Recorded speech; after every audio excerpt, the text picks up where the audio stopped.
안녕하세요. 오늘은 전국 온라인 학예 수양의 6번째 말씀이 전해지는 날입니다.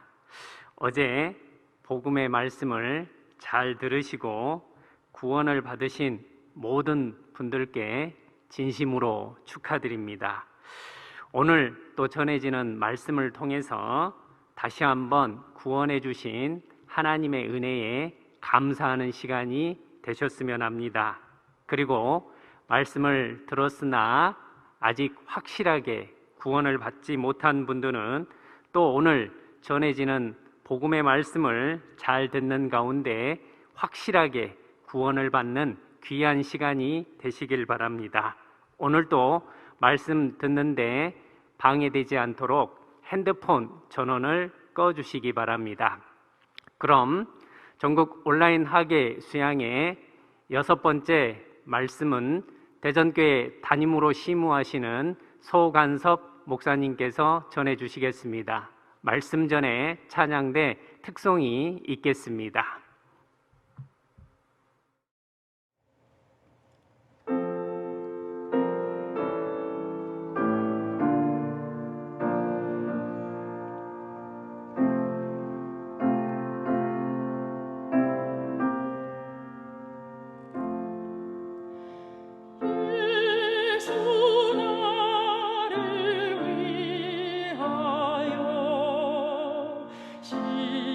십자가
우리를 사랑하시는 거룩하신 하나님 아버지, 우리의 영혼을 주님의 보배로운 피로 구속해 주시고 영원한 천국의 소망을 주신 것을 감사드립니다.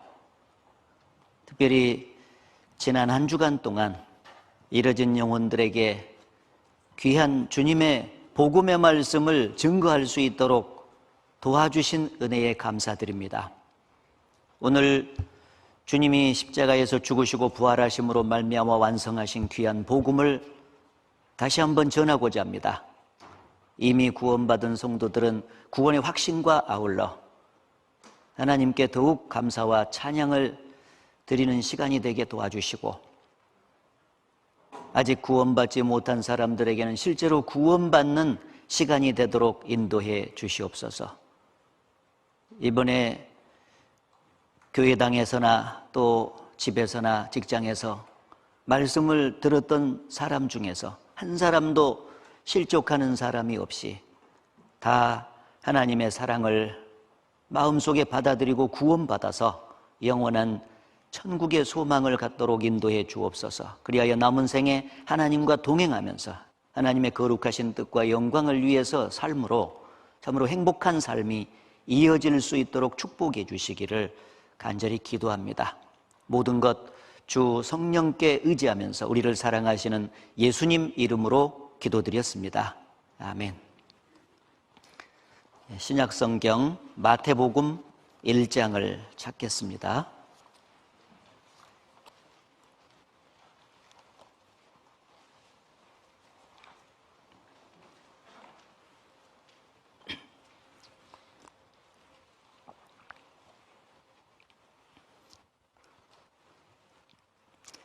마태복음 1장 18절부터 21절까지 제가 읽겠습니다. 예수 그리스도의 나심은 이러하니라. 그 모친 마리아가 요셉과 정혼하고 동거하기 전에 성령으로 잉태된 것이 나타났더니 그 남편 요셉은 의로운 사람이라 저를 드러내지 아니하고 가만히 끊고자 하여 이 일을 생각할 때에 주의 사자가 현몽하여 가로되 다윗의 자손 요셉아, 내 아내 마리아 데려오기를 무서워 말라. 저에게 잉태된 자는 성령으로 된 것이라. 아들을 낳으리니 이름을 예수라 하라. 이는 그가 자기 백성을 저희 죄에서 구원할 자이심이라 하니라. 거기까지요. 성경 속에 나타나신 하나님은 창조자이시자 역사주관자이십니다. 아무것도 없는 것에서 모든 것을 창조하신 창조자입니다. 그래서 하나님께서 우주와 그 가운데 지구를 만드시고, 그리고 그 위에 식물을 만드시고 동물을 만드시고 맨 마지막에 사람을 이렇게 만드셨어요. 이미 배우신 대로 식물과 동물은 사람을 위해서 만들었습니다. 그런데 사람은 하나님을 위해서 만들었습니다. 하나님이 사람을 만드신 목적은 이 땅에서 잘 먹고 잘 살다가 죽으면 끝이 되는 그런 존재로 만든 것이 아닙니다. 식물과 동물은 영혼이 없기 때문에 한 세상 살고 죽으면 끝이에요.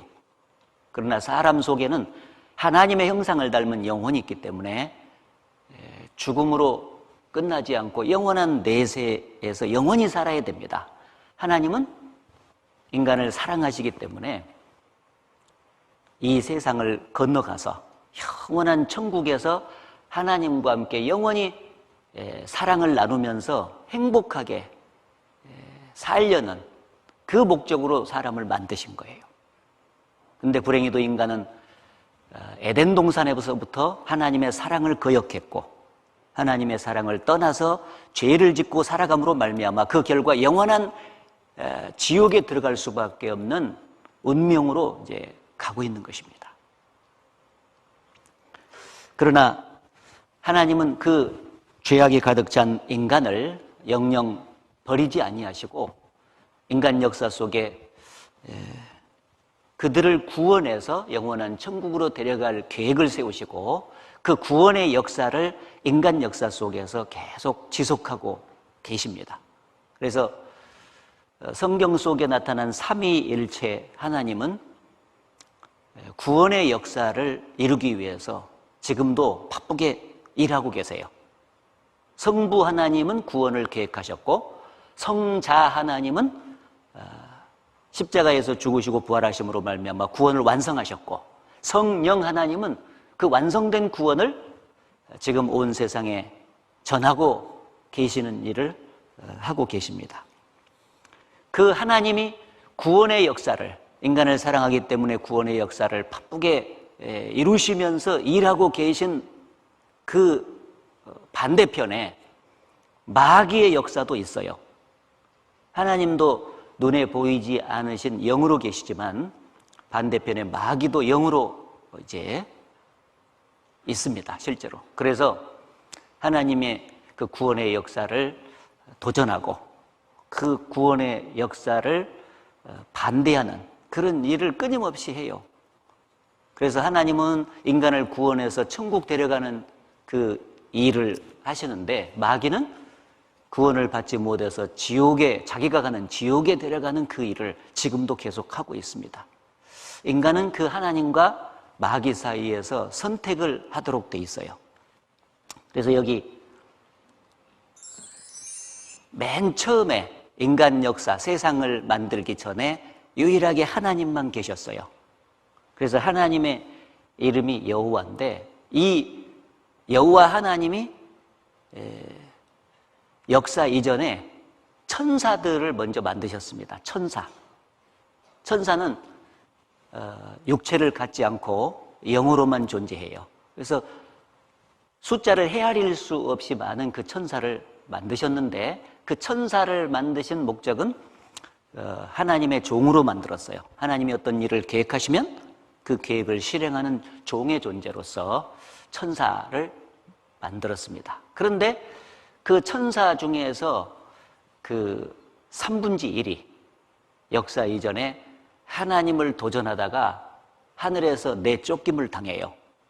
그래서 그 타락한 천사들이 마귀, 사탄, 귀신이 된 것입니다. 그래서 이 천사가 수없이 많은데 그 중에 뭐 전쟁을 하는데 주도적으로 참여했던 미카엘 천사, 또 좋은 소식을 전했던 가브리엘 천사, 그리고 특별한 어떤 일을 한 것으로 나와 있지는 않지만은 가장 아름답게 창조됐던 천사가 루시퍼. 그런데 그 루시퍼 천사가 천사 3분의 1과 연합을 해가지고 하나님을 도전하다가 내쫓김을 당했어요. 그래서 그들을 공중에서 이제 주거하면서 인간 역사 속에 역사를 한다 해서 공중의 권세 잡은 자, 이렇게 성경에 기록이 되어 있습니다. 틀림없이 존재해요.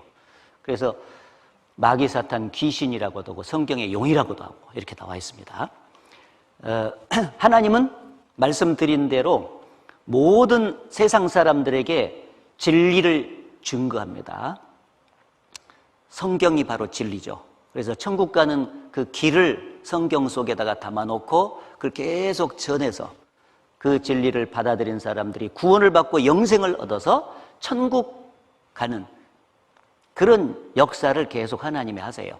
마귀는 정반대편에 이 진리 대신에 거짓을 사람들에게 부단히 심어요.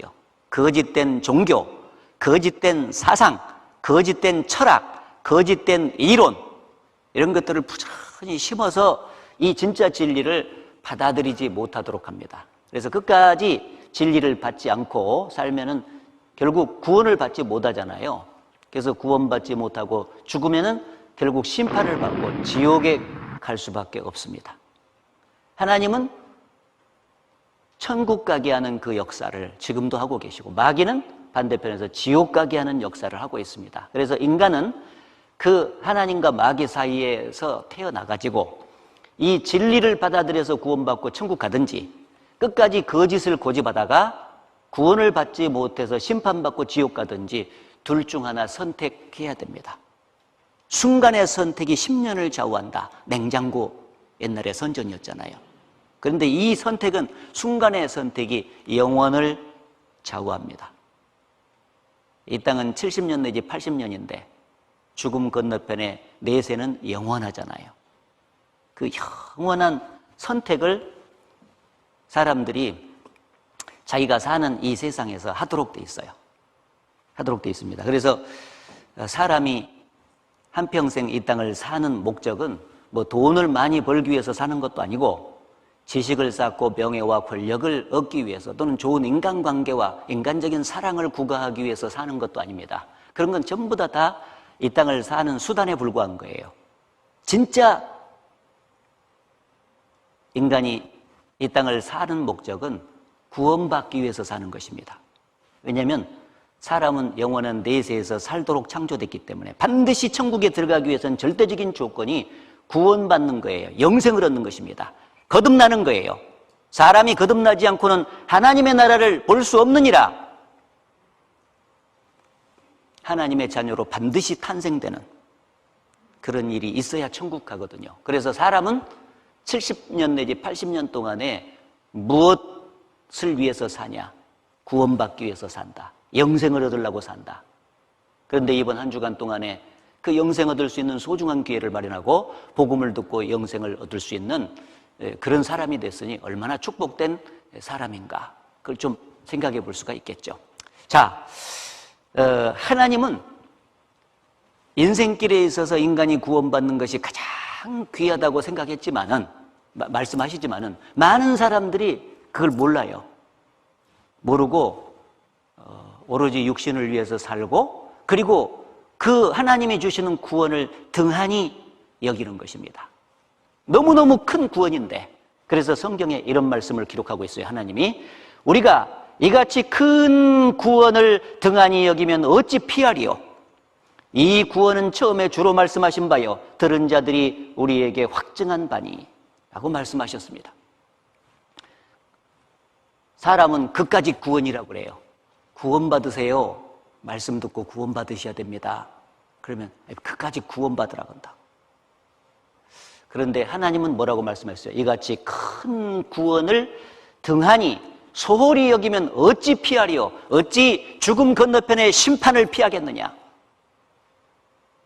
구원만큼 소중한 것이 없습니다. 자, 그래서 구원이 이렇게 중요하기 때문에 이 말씀을 전하는 세계에서도 구원에 대한 오해가 너무 많습니다. 그래서 오늘 그 구원에 대해서, 영혼 구원에 대해서 오해하는 내용들에 대해서 몇 가지를 제가 쭉 정리하고 그 정리해 나가면서 복음을 다시 한번 실제로 전해드림으로써 구원의 확신을 갖도록 도와드리려고 합니다. 자, 여기 영혼 구원에 대한 오해를 크게 5가지, 이거 말고도 좀 더 있을 수가 있는데, 이게 상담하고 말씀을 전하다 보면은 이러한 그 오해 때문에 정리가 덜 되고 있는 분들이 꽤 많아요. 그래서 5가지 정리를 해보도록 하겠습니다. 첫째는 여기 병, 가난, 고통으로부터 구원이 아니라 죄로부터 구원이다. 성경의 영혼 구원은 죄로부터 구원이에요. 근데 많은 사람들이 교회를 다니면서 예수를 믿는다고 말을 해요. 교회 다니는 사람들은 죄다 예수 믿는다고 말하지 않습니까? 근데 왜 예수를 믿는지를 물어보면 내용이 달라요. 어떤 분은 내가 현대의학으로 고칠 수 없는 암이 들었었는데, 말기였는데 예수 믿고 그 암덩이가 빠져가지고 병이 나섰다. 나는 그래서 예수를 믿는다. 그것은 병을 고쳐준 예수잖아요. 병으로부터 구원이에요. 그 사람은 병을 고쳐준 예수를 믿고 있는 거죠. 어떤 분은 내가 찢어지게 가난했는데, 가난이 너무너무 싫었는데 어느 날 예수 믿고 그 이후에 내가 부자가 됐다. 그래서 나는 예수 믿는다. 그 사람은 가난으로부터 구원이죠. 가난으로부터 구원해 준 예수를 믿고 있는 거예요. 어떤 분들은 내가 예수 믿기 전에 너무너무 삶의 고통이 많았다는 거예요. 실타래처럼 인생 문제가 얽혀 있어가지고 세상에서 너무 삶이 고통스러웠다. 그런데 예수 믿고 그 고통이 완전히 사라졌다. 삶의 고통이. 그래서 나는 예수 믿고 있다. 그 사람은 삶의 고통으로부터 구원, 삶의 고통에서 구원해 준 예수를 믿고 있는 거예요. 그런데 성경은 참된 구원이 뭐냐? 병으로부터 구원도 아니고 가난으로부터 구원도 아니고 삶의 고통으로부터 구원이 아닙니다. 무엇으로부터냐? 죄로부터 구원이요. 왜? 인간이 죽음 건너편에 지옥에 들어가는 단 하나의 이유는 죄 때문에 그러거든요. 죄 싹슨 사망이니까. 죄 때문에 지옥을 가기 때문에 죄로부터 구원되는 것이 참된 영혼 구원이다 그 말이에요. 근데 많은 사람들이 죄로부터 확실하게 구원받은 적은 없으면서 다른 요인에 의해서 구원을 받았다고 생각하면서 참된 예수를 믿고 있다고 착각하고 오해하는 겁니다. 성경에 병이 있어서 병 때문에 지옥 간다고 말하지 않았어요. 가난 때문에 지옥 간다고 말하지 않았죠. 삶의 고통이 너무너무 많기 때문에 그 고통으로 인해서 사람이 지옥 간다고 말하지 않았습니다. 이 땅을 살다 보면은 때때로 병도 들고 또 가난하게 살 때도 있고 때때로 우리 삶의 언저리에 수많은 고통이 밀려올 때도 있습니다.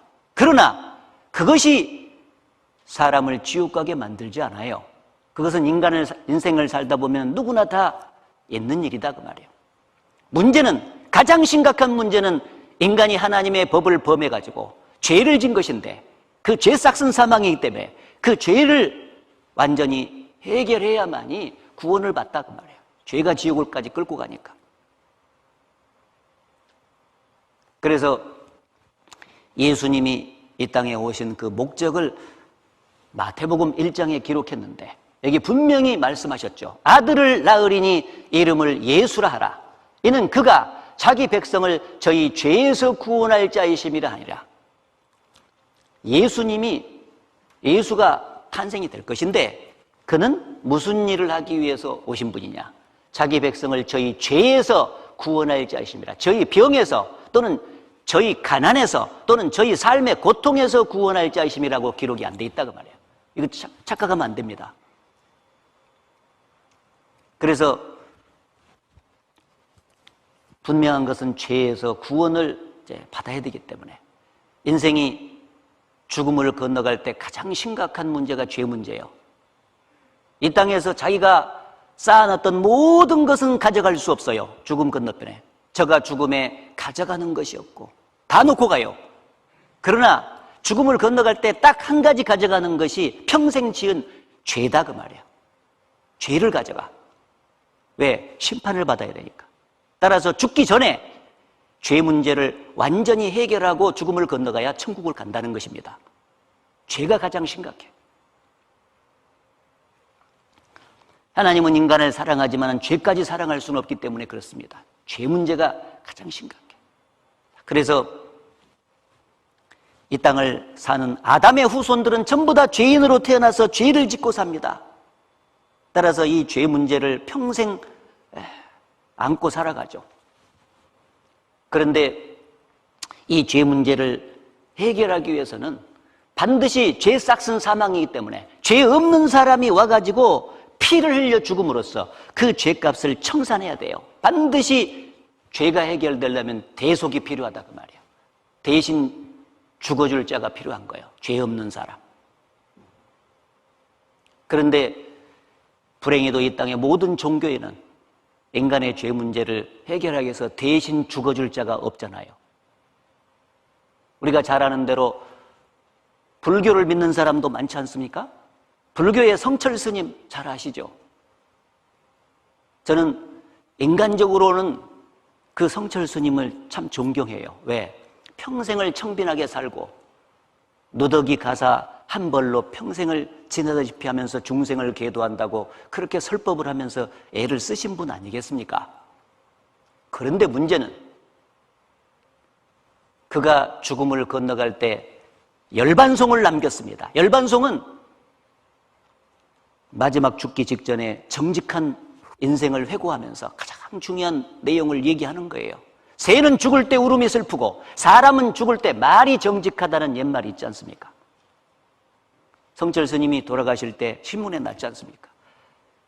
사행시를 이제 얘기하고 죽음을 건너갔어요. 일평생 내가 수천 수만의 남녀를 속였다. 그 죄업이 하늘에 가득 차 수미산보다 더하다. 산채로 무간지옥에 떨어지니 그 한이 망갈래나 되는도다. 한 덩이 붉은의 푸른 산에 걸려있다. 마지막 남긴 말이에요. 일평생 수천 수만의 남녀를 속였다.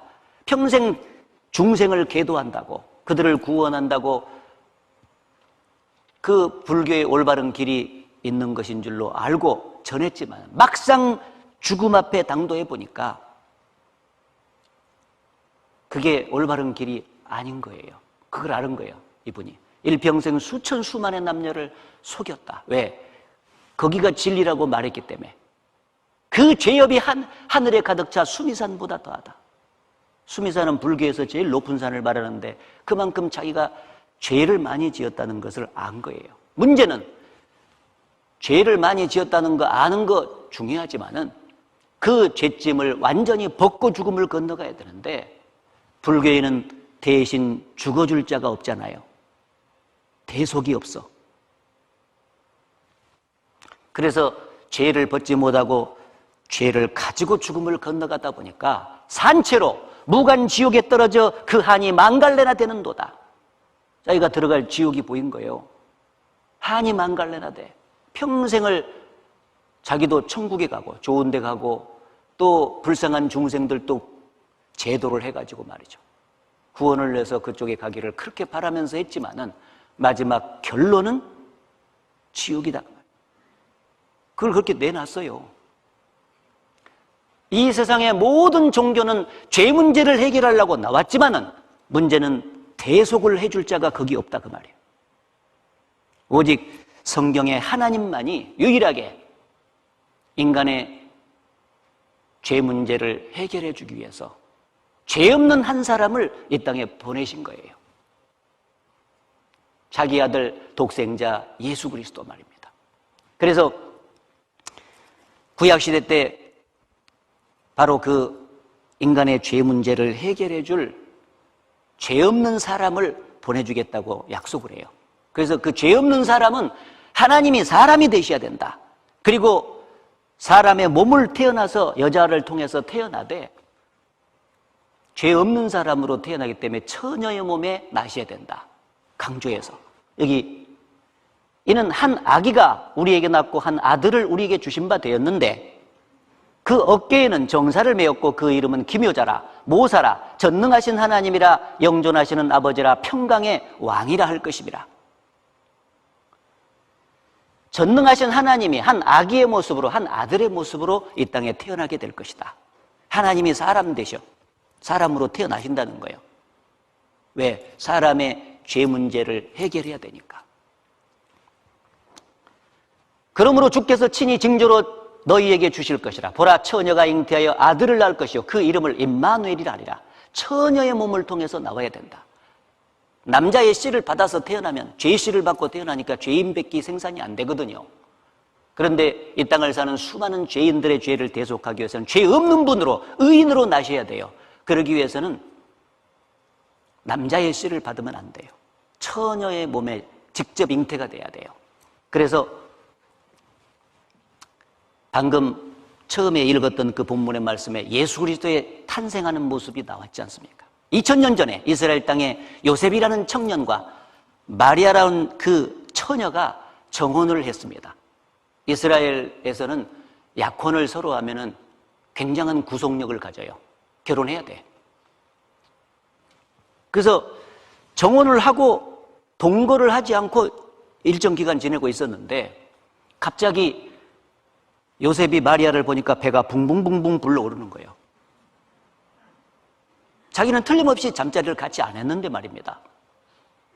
그러면 보편적인 남자들의 생각은 어떻습니까? 필시 다른 남자를 봤구나 이런 생각이 들을 수밖에 없지 않습니까?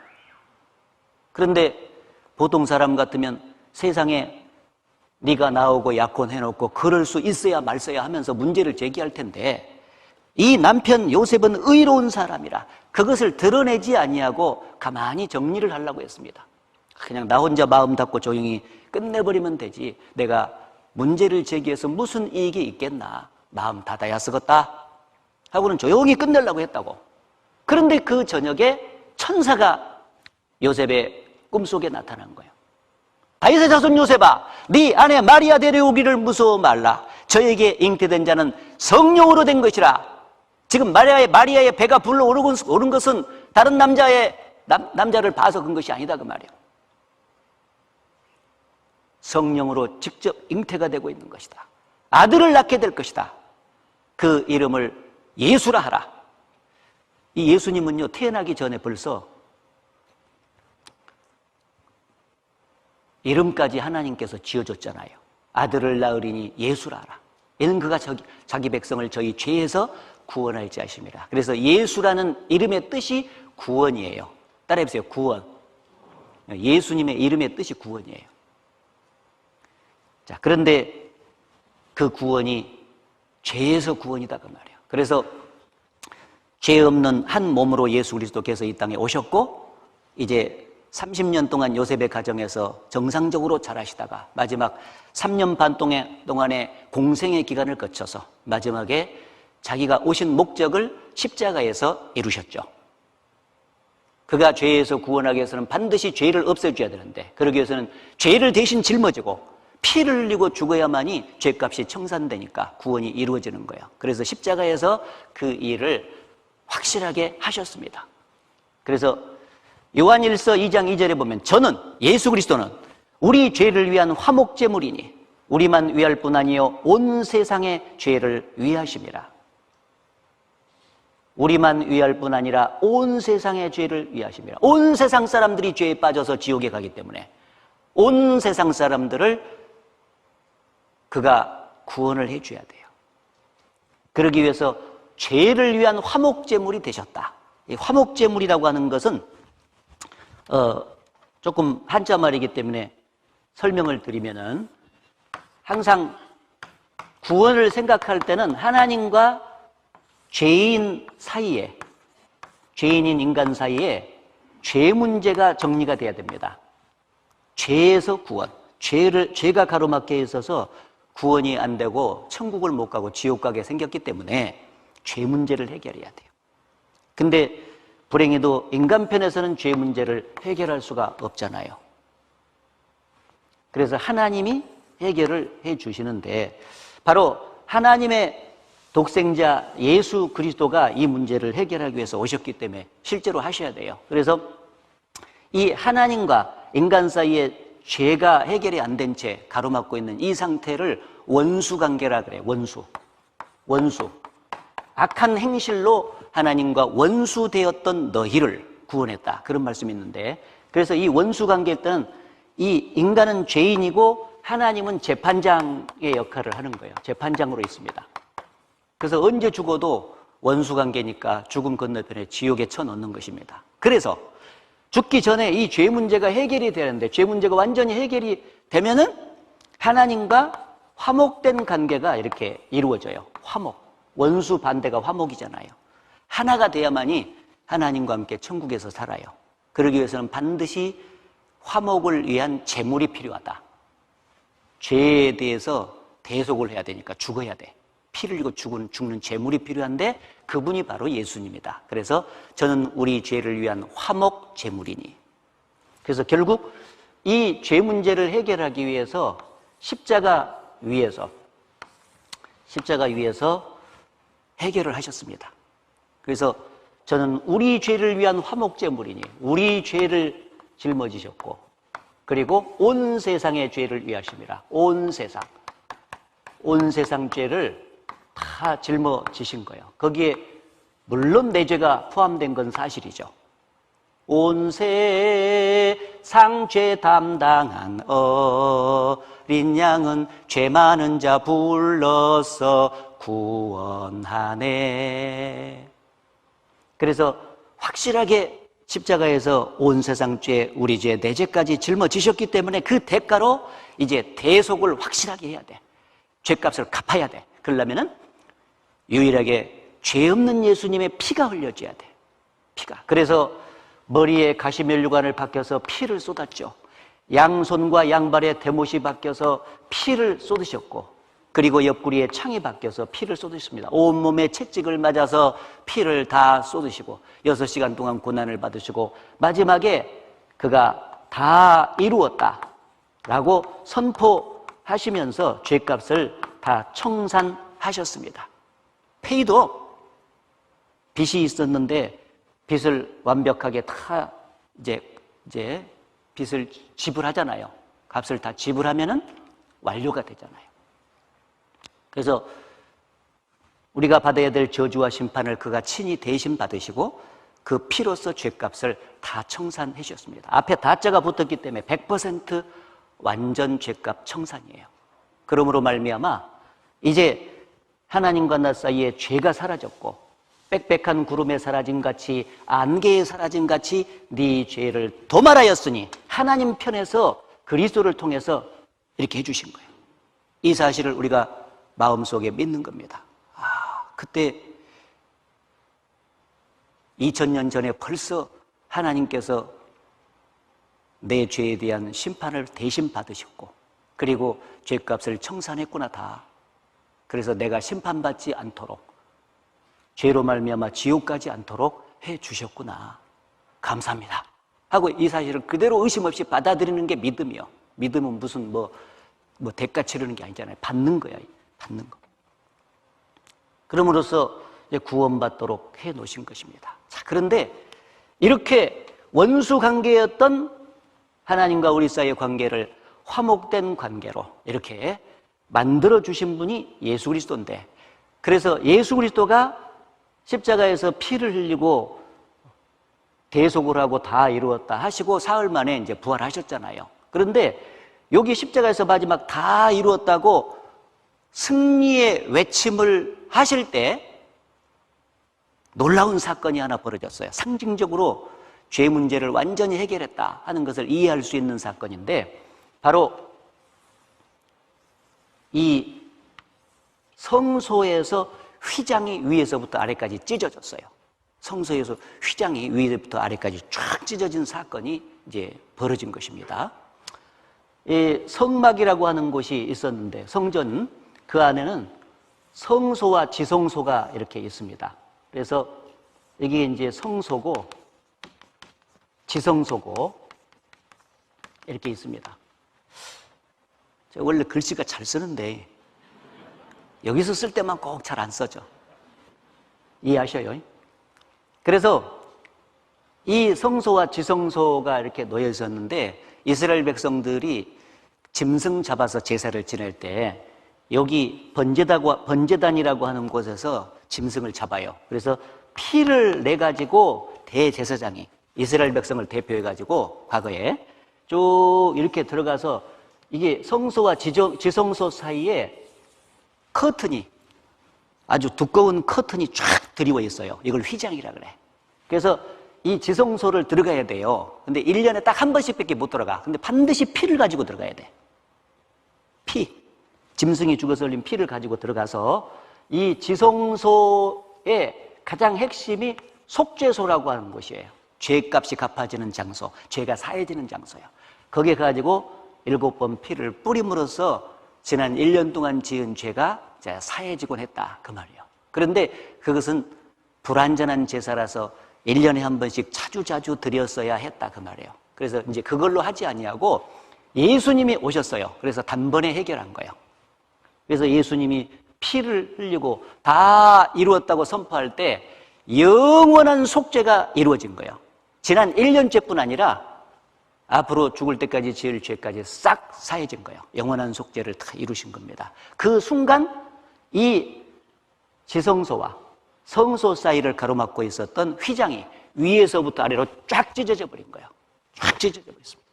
그래서 하나님께 직접 나갈 수 있는 길이 이렇게 열리게 된 것입니다. 그래서 이 지성소와 성소 사이가, 지성소는 하나님이 임재하시는 거예요. 하나님과 인간 사이를 가르치는 것이고, 그 사이에 죄라고 하는 두꺼운 커튼, 휘장처럼, 휘장은 죄가 있었던 장소예요. 그런데 그것이 쭉 찢어졌다는 것은 예수 그리스도의 육체가 찢어져서 피를 쏟을 때 죄값이 청산됐기 때문에 더 이상 이제 죄가 없다. 하나님과 인간 사이를 막고 있는 것이 없다. 그런 의미에서 위에서부터 아래까지 쫙 찢어지게 된 것입니다. 그래서 직접 하나님께 나갈 수 있는 길이, 천국 가는 길이 열리게 된 것입니다. 이게 실제로 예수님이 십자가에 죽으실 때 일어난 사건이에요. 역사적인 사건입니다. 근데 이 사건을 히브리서 기자가 영적으로 해석을 해서 기록을 해줬는데, 그게 무슨 내용이냐면은, 여기 마가복음 15장에 다 이루었다고 말씀할 때 예수께서 큰 소리를 지르시고 운명하시다. 이에 성소 휘장이 위로부터 아래까지 찢어져 둘이 되니라. 아래부터 위로 찢어진 게 아니에요. 위로부터 아래로 찢어졌다는 건 하나님 편에서 이 문제 해결했다 그 말이에요. 예? 예? 구원은 일방적으로 우리가 태어나기도 전에 하나님 편에서 한 겁니다. 자, 이때 휘장이 찢어진 사건을 히브리서 기자가 재해석을 한 거예요. 여기 보면은, 그러므로 형제들아, 우리가 예수의 피를 힘입어 성소에 들어갈 담력을 얻었나니 그 길은 우리를 위하여 휘장 가운데로 열어놓으신 새롭고 산 길이요, 휘장은 저의 육체니라. 예수님의 육체가 휘장이 있는 곳에서 찢어졌어요. 그래서 죄 문제가 완전히 해결된 겁니다. 그래서 예수님의 육체가 찢어졌다는 것은 그 육체가 찢어진 결과 거룩한 피가 흘려진 거예요. 그래서 피가 죄를 완전히 사했기 때문에 커튼이 사라진 거다. 그래서 하나님께 직접 나갈 수 있는 길을 예수 그리스도께서 열어주셨어요. 이제 예수 그리스도의 피를 힘입어서 나가는 사람들은 하늘 성소, 예수님이 들어가 계신 하늘 성소, 하늘에 들어갈 담력을 얻게 된다는 거예요. 그래서 이제는 벌벌 떨고 우리가 천국 가는 게 아닙니다. 이제 담대하게 예수님이 내 대신 죽으신 것이 확실하고, 그리고 그 피로써 죄를 완전히 없애주셨기 때문에 이제는 당당하게 그 사실을 믿고 담대하게 담력을 얻어서 천국에 들어가게 되는 것입니다. 감사하죠? 이렇게 하나님 편에서 죄에서 구원을 해 주시기 위해서 이렇게 하신 거예요. 찬송가에 보면 구주께서 죽으실 때 성전 휘장 찢어지어 구원의 길 여시고서 천국 기쁨 주셨도다. 오 갈보리 오 갈보리 주 예수 나를 위하여 십자가에 돌아가신 고마우신 나의 주. 십자가에 죽으실 때 성전 휘장이 딱 찢어져 버리고 구원의 길 여시고서 천국 기쁨 주셨도다. 이 사실을 받아들이고 죄가 완전히 사해졌다는 사실이 마음에 믿어진 사람은 그 즉시 마음속에 진정한 안식이 주어지고, 언제 죽어도 천국 직통이다. 천국 기쁨 주셨도다. 내가 뭘 해석하는 게 아니죠. 이미 예수께서 다 해 놓으신 사실을 믿음으로써 천국을 들어가게 되는 것입니다. 그래서 우리가 장차 들어갈 천국이 어떤 것인지 대단히 궁금하잖아요. 그래서 맛이라도 바라고 하나님께서 사도 요한에게 천국을 환상으로 이렇게 보여줬습니다. 그래서 그것을 잠깐 맛배기라도 보여드리고 가겠습니다. 요한계시록 21장 1절에서 4절에 나오는 내용인데, 사도 요한이 직접 봤어요. 환상 중에. 내가 새하늘과 새 땅을 보니, 분명히 보고 적은 거예요. 이게 우리는 안 가봐도 천국이 이렇게 생겼다는 것을 그대로 믿을 수 있어요. 처음 하늘과 처음 땅이 없어졌고 바다도 다시 있지 않더라. 우리가 살고 있는 현재 지구를 처음 하늘과 처음 땅이라고 말합니다. 그게 이제 없어졌더라. 또 내가 보매 거룩한 성 새 예루살렘이 하나님께로부터 하늘에서 내려오니 그 예비한 것이 신부가 남편을 위하여 단장한 것 같더라. 이 하늘에 가면은 천성이 있는데 그 천성이 얼마나 아름답다라고 하는 것을 신부가 남편을 위해서 세상에 결혼식 날 단장하는 것과 똑같더라. 이 세상에 별별 아름다운 것들이 많지 않습니까? 경치도 많고. 그런데 아마도 사도 요한이 생각했을 때 결혼식 날 남편을 위해서 깨끗하게 단장을 하고 예비된 신부만큼 아름다운 것은 없다고 생각을 했던 것 같아요. 참 그 신부처럼 아름답다. 우리가 이제 교회 안에서도 결혼식을 이렇게 종종 하지 않습니까? 그런데 정말 신부가 그렇게 아름다워요. 그러죠?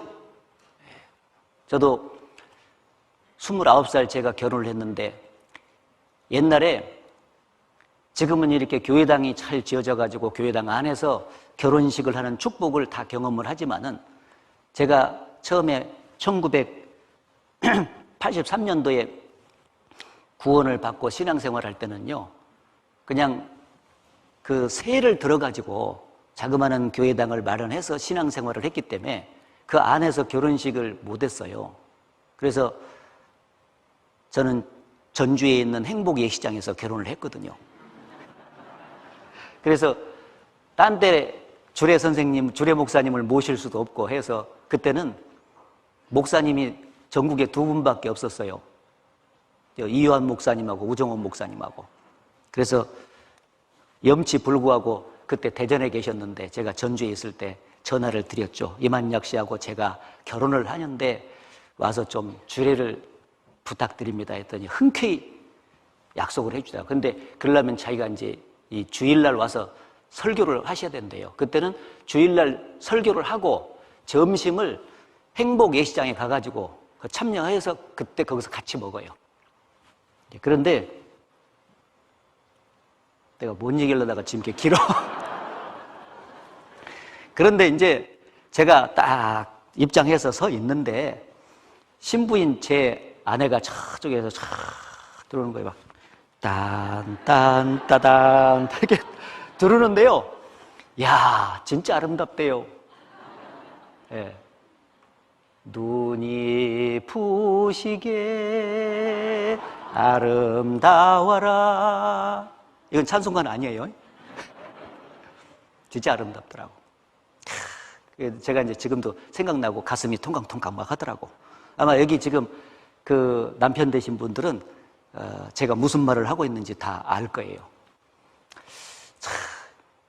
그래서 내가 이제 그 결혼식이 끝나고 나중에 가서 그랬죠. 야, 진짜 아름답더라고. 너무 아름답고 고맙다고.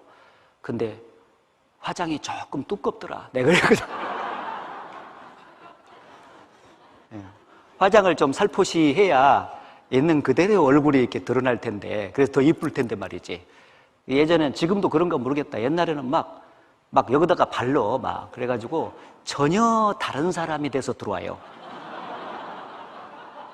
이제 사진 잘 받게 한다고 이제 그러는지 모르지만은, 예. 아무튼, 천국이 그렇게 아름답더라. 예, 남편을 위해서 단장한 아내처럼 그렇게 아름답더라. 이렇게 말씀을 했으니 얼마나 아름답겠습니까? 이 세상의 신부도 그렇게 아름답다면 하나님이 구원받은 성도들을 위해서 마련하신 천국 그리고 천성은 더욱더 아름다울 것입니다. 내가 들으니 보좌에서 큰 음성이 나서 가로되 보라 하나님의 장막이 사람들과 함께 있으매 하나님이 저희와 함께 거하시리니 저희는 하나님의 백성이 되고 하나님은 친히 저희와 함께 계셔서 이제 천국에서는 하나님과 영원히 이별하지 않아요. 나를 구원해 주셨던, 나를 이 세상에서 가장 사랑해 주셨던 그 하나님과 함께 사랑을 나누면서 영원히 행복하게 사는 것입니다. 영원히 행복하게 살고 싶소. 이 세상에서 그렇게 그걸 노래를 불렀는데 정말 거기서 그렇게 행복하게 살아요. 그래서 모든 눈물을 그 눈에서 씻기심에 이 세상에서 다양한 눈물을 많이 흐리지 않습니까? 수고와 슬픔뿐인 인생을 살다 보니까 눈물이 너무 많았는데 하나님께서 그 모든 눈물을 천국에서는 싹 씻겨주세요. 눈물이 없다 그 말이에요. 다시는 사망이 없고, 왜? 죽지 않고 영원히 사니까. 이별이 없어요. 죽음으로 말미암는 이별이 가장 슬픈데 장례식장에서 얼마나 많이 눈물을 흘립니까? 그런데 이제 그런 이별이 사라져요. 다시는 사망이 없고 애통하는 것이나 곡하는 것이나 아픈 것이 다시 있지 아니하리니. 이 세상에서는 아무리 건강관리를 잘해도 나이가 들어가면서 여기저기 수리해달라고 신호가 오고 병이 처져서 너무너무 힘들잖아. 아프잖아요. 그 많아요. 근데 아픈 것이 다시 있지 아니하리니 처음 것들이 다 지나갔음이로라. 정말 이 세상하고 비교할 수 없는 아름다운 천국을 하나님께서 마련해 주셨어요. 맛배기로만 보라고 이렇게 해놨는데 실제 가서 보면 뭐 말도 못하게 놀랍겠죠. 그렇지 않습니까? 하나님이 자기를 사랑하는 자들을 위해서 예비하신 모든 것은 눈으로 보지 못하고 귀로도 듣지 못하고 사람의 마음으로 생각지 못하였담과 같으니라. 형언할 수 없는 그 아름다운 천국을 하나님께서 준비를 실제로 해 놓으셨어요. 하나님은 결코 거짓말을 안 하시는 분입니다. 이 성경이 에덴 동산에서부터 지구의 종말까지 성경대로 이루어졌다면 죽음 이후의 내세의 역사도 천국과 지옥 역사도 성경대로 됩니다.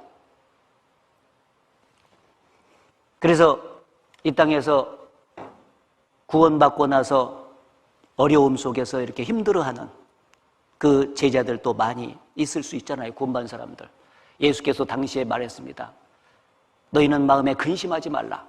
하나님을 믿으니 또 나를 믿으라. 내 아버지 집에 거할 곳이 많도다. 내가 너희를 위해서 처소를 예비하러 가노니 다 예비하면 다시 와서 너희를 나 있는 곳에 영접해서 나와 함께 있게 해주겠다.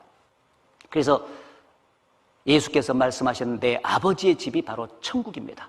실제로 예수 그리스도로 말미암아서 죄를 완전히 용서받은 사람들은 그곳에 갑니다. 그래서 항상 구원받은 사람은 이 땅에 살면서도 마음에 소천국이 이루어져 있어요.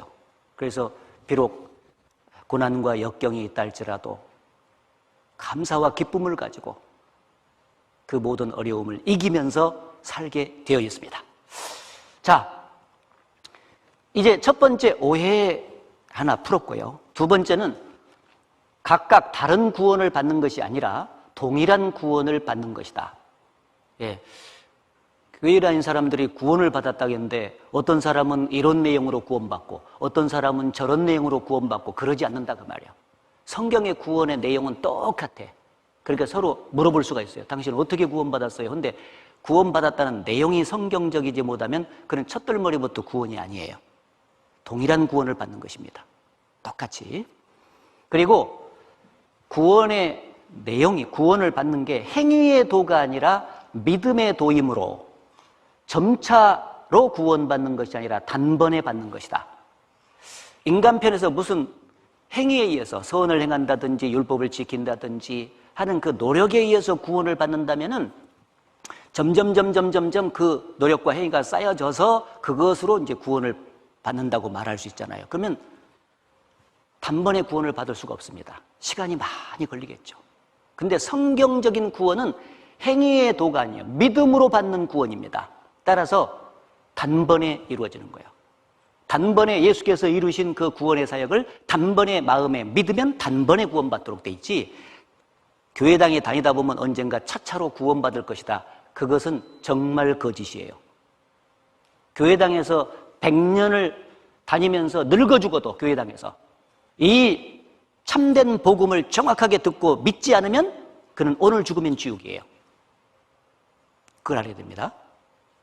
분명히 해야 돼요. 요다서 1장 3절에 사랑하는 자들아 내가 우리의 일반으로 얻은 구원을 들어 너희에게 편지하려는 뜻이 간절하던 차에 성도에게 단번에 주신 믿음의 도를 위하여 힘써 싸우라는 편지로 너희를 구원하여야 할 필요를 느꼈노니. 일반으로 얻은 구원이라고 했지 않습니까? generally, 보편적인 구원이다 그 말이에요. 내용이 같다. 그리고 단번에 주신 믿음의 도를 위하여 힘써 싸우라. 단번에 주신 믿음의 도를 전해가지고 구원받게 해놨더니 잘못 전하는 거짓 선지자들이 교회에 들어가지고 행위의 도를 가르친다 그 말이에요. 믿음으로만 구원 못 받는다.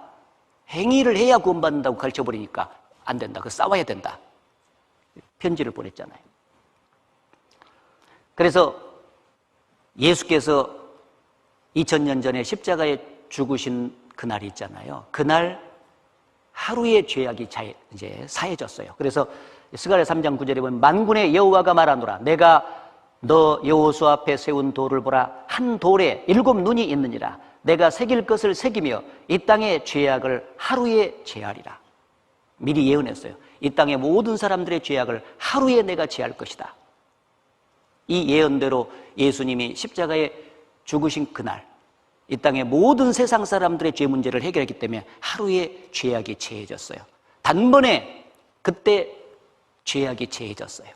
그렇기 때문에 이 사실을 믿을 때 단번에 구원받아. 그래서 히브리서 10장 10절에 보면 이 뜻을 좇아 예수 그리스도의 몸을 단번에 들이심으로 말미암아 우리가 거룩함을 얻었노라. 단번에 드린 것을 단번에 믿었기 때문에 단번에 거룩함을 얻게 되는 것입니다. 시간 안 걸려요. 그래서 성경에 이 영혼 구원을 받는 것을 선물이라 그랬어요. 선물은 마련하는 사람이 시간 많이 걸리지 받는 사람은 단번에 받도록 돼 있어요. 그렇죠? 예. 이거 손수건을 선물로 준다 그러면 이 손수건 위해서 돈 벌어야지 시간 써야 돼. 선물할 사람은. 그리고 백화점에 가야지. 그리고 거기서 포장지로 싸와가지고 선물이 받으세요. 많이 시간과 에너지가 들어요. 그러나 받는 사람은 아이고 예. 이거 냅두지 마시지. 고마워요. 하고서 단번에 딱 받으면 자기 것이 되는 거야. 그렇죠? 단번에. 자, 이 세상의 선물은 손으로 받지만 구원의 선물은 마음으로 받는다. 그래서 마음으로 이 사실을 믿을 때 예수께서 십자가에서 이루신 사실을 확실하게 마음에 믿을 때 단번에 구원받도록 그렇게 되어 있습니다. 자, 그런데 이제 이런 진리, 행위의 도가 아니라 믿음의 도다 하는 것을 이해하기 쉽도록 이 구약 성경에는 예수 그리스도의 사역에 대한 그림자가 쫙 나옵니다. 그래서 이거를 잠깐 조금씩 설명을 드려보도록 하겠습니다. 이건 그림자인데 진짜는 이제 예수님이 피를 흘려서 죄를 사하심으로써 단번에 구속한 사실입니다. 자, 아담과 하와가 입은 옷인데 그 에덴 동산에서 아담과 하와가 말이죠. 선악을 알게 하는 나무의 실과를 먹지 말라는 하나님의 말씀을 범했어요. 그래서 아담과 하와가 죄를 짓자마자 생겨난 게 벌거벗은 수치가 드러났어요. 부끄러움이 생긴 거예요. 그래서 이 아담과 하와가 그 죄로 말미암는 수치를 가려우기 위해서 무화과 나무 잎을 엮어가지고 치마를 해서 옷을 해서 입었습니다. 그런데 그것이 그 아담과 하와를 영영 가리울 수는 없었어요. 햇빛이 나고 바람이 불자마자 무화과 나무 이파리가 말라서 다 떨어지고 줄기만 남게 된 거예요. 이게 다 보이죠? 아담아 네가 어디 있느냐 물었을 때 예 제가 벗었으므로 두려워하여 숨었나이다. 자기는 자기가 만든 옷을 입었는데도 어디 있느냐 이렇게 벗었으므로 두려워하여 숨었다고 고백할 수밖에 없었죠. 그래서 나중에 아담과 하와를 에덴 동산에서 쫓아내면서 짐승 2마리를 잡아가지고 피를 내고 그 결과 나온 가죽으로 가죽 옷을 만들어가지고 아담과 하와에게 입혀주셨습니다. 그리고 내쫓았어요. 그 아담과 하와가 입었던 그 가죽 옷은 훗날 예수 그리스도가 피를 흘려서 하나님 앞에 있는 죄인들의 그 죄로 말미암는 수치를 완전하게 가리워줄 것을 말씀한 거예요. 그래서 그걸 좀 정리를 해보면 이와 같습니다. 아담과 하와가 무화과로 이렇게 옷을 해서 입었죠. 이거 인간이 만든 옷입니다. 이건 진정한 의미의 자기를 가려우는 옷이 될 수가 없다는 것을 딱 예표로 보여준 거예요. 그런데 벗었으므로 두려워 숨었다고 했잖아요. 입었는데도 벗었대. 하나님 앞에서. 이게 안 가려진다 그 말이에요. 그래서 하나님께서 이 짐승을 데려와가지고 아담과 하와의 죄를 갖다가 이렇게 짐승에게 옮겨서 대가를 치르게 했어요. 그 결과 피를 흘렸지 않습니까? 그 피를 흘리고 죽은 결과 가죽이 나와서 가죽 옷을 입혀준 거예요, 여기다가. 그래서 무화과 옷은 일시적으로 가리고 가죽 옷은 영구적으로 가리워주지 않습니까? 이게 달라. 무화과 옷은 인간이 만든 옷이고 가죽 옷은 하나님이 만들어서 입혀주신 옷입니다. 이게 달라요. 그래서 요 어린 양이 피를 흘리고 죽어서 가죽 옷이 나왔잖아요. 그것은 이 어린 양은 훗날 십자가에서 피를 흘리고 돌아가신 예수 그리스도를 가르쳐요. 그 피를 흘리고 죽으심으로써 인간의 죄가 사해진다. 다른 말로 죄가 가리워진다. 하나님 앞에 가 있는 우리의 모든 죄가 예수 그리스도의 피로 완전하게 딱 가리워질 것을 말해. 그것이 예수 그리스도의 피가 우리 죄를 하나님 앞에서 유일하게 가려주는 옷이 될 것을 가르쳐 준 겁니다. 그래서 반드시 피를 흘리고 죽어야 옷이 나와. 그래서 제가 이 몽골에 가서 이걸 잘 봐고 경험을 했는데, 제가 안산교회에 있을 때 6번 몽골 선교를 갔다 왔거든요. 그런데 말씀 다 전하고 마지막에 복음 딱 풀고 구원받은 사람 생겨나면은요, 그 다음에 이 푸른 초원에서 이제 그 양을 잡아가지고 그걸 먹으면서 이제 교제를 나눠요. 그 양 잡는 걸 제가 봤다고. 그래서 이 고랑이 있는데 양을 이제 다리를 살짝 묶어가지고요, 쭉 가서 이 동맥을 탁 따요. 그러면 거기서 막 피가 막 쫙 쏘는데, 와, 그걸 이제 제가 보고 있으면은요, 가슴이 막 덜컹덜컹해. 왜냐면은요, 이 양이 거절을 안 해요. 고통이 있으니까, 이렇게 신음을 해. 그런데 막 피가 막 펑펑펑펑 쏟아져서 고랑으로 흘러가는데, 그 양이 피를 흘리고 죽는 모습 보면은 너무 불쌍한 거예요. 너무 비참해 보여. 그런데 아무튼 이제 교제를 해야 되잖아요. 그래서 이제 피를 싹 쏟고 나서 이 양을 거꾸로 이렇게 배를 하늘로 이렇게 딱 향하도록 해놓고, 그 잡는 사람이요, 요 목에서부터 항문까지 칼집을 쫙 낸다고. 그리고 칼은 탁 놓고 옆에다가 손으로 막 가죽을 벗겨. 쫙. 예. 그 양반들 숙련이 돼 있어요. 나도 해보고 싶더라고, 막. 칼로 쫙. 그래서 쫙 이제 가죽 벗기면은요, 이 몸통을 옆에다 놓고 가죽은 나중에 놨다가 판다더만요. 그리고 그 몸통을 잘라가지고 속에 있는 내장이라든가 이런 것들은 막 싹 버려버리고, 이제 씻어서 버리고, 그것을 썰어가지고 말이죠, 철판 위에다가 소똥이라든지 말똥이 그 열려요. 그걸 막 태우면은요, 철판이 잘 데워져요. 거기다가 이제 양고기를 이제 구워가지고 후추라든지 소금을 좀 뿌려가지고 먹는데, 진짜 죽을 때는 그렇게 불쌍하게 보이는데 먹을 때는 또 그렇게 맛있어. 제가 얘기해드리고 싶은 것은, 이 양이 피를 흘리고 난 뒤에 가죽이 나오더라. 그걸 지금 제가 말씀을 드린 거예요. 그래서 바로 예수 그리스도가 피를 흘려서 대속을 해서 우리의 죄를 가리워 준 겁니다. 그걸 설명하는 것인데, 자, 무화과 옷, 인간이 만든 옷, 가죽 옷은 하나님이 만든 옷입니다. 그래서 인간이 만든 옷이 뭐냐? 인간은 본성적으로 죄를 지으면 그 죄를 가려우려고 스스로 노력을 해요. 그것이 선행이라든지 종교라든지 율법을 지키려고 한다든지 자백이라든지 체험이라든지 직분을 가지고 봉사한다든지 이런 것들로 죄를 해결해 보려고, 가려 보려고 노력을 해. 근데 이건 부질없는 짓이다. 안 된다는 거예요. 그리고 오직 하나님 편에서 만들어주신 가죽옷, 짐승이 피를 흘리고 결과 나온 가죽옷이라야 죄를 덮을 수 있다. 그걸 가르치는데, 그것은 훗날 예수 그리스도의 피가 흘려져서 인간의 죄를 깨끗하게 덮고 사해 줄 것을 가르쳐 준 거예요. 그래서 유일하게 요 길밖에 없는 것입니다. 그러니까 요 행위의 도가 아니라 믿음의 도죠. 인간이 노력한 결과 대가로 죄가 가리워지고 구원받는 것이 아니라 하나님 편에서 말하는 예수님의 피가 은혜인데, 그 피로 말미암아 죄의 대속이 이루어지고 죄가 가리워져서 구원받는다. 그걸 가르쳐 준 겁니다. 이해되세요? 이걸 이렇게 하고 있으니 어떻게 할 것어 내가. 예. 그래서 그 짠 것으로는 옷을 이룰 수 없을 것이요, 그 행위로는 자기를 가리울 수 없을 것이며, 그 인간이 만든 그 행위의 옷으로는 자기를 가리울 수가 없다. 왜? 그 행위마저도 죄악의 행위이기 때문이다. 죄가 발려 있어요. 죄가 발려 있는 은은 결코 인간의 옷이, 죄를 가리우는 옷이 될 수가 없습니다.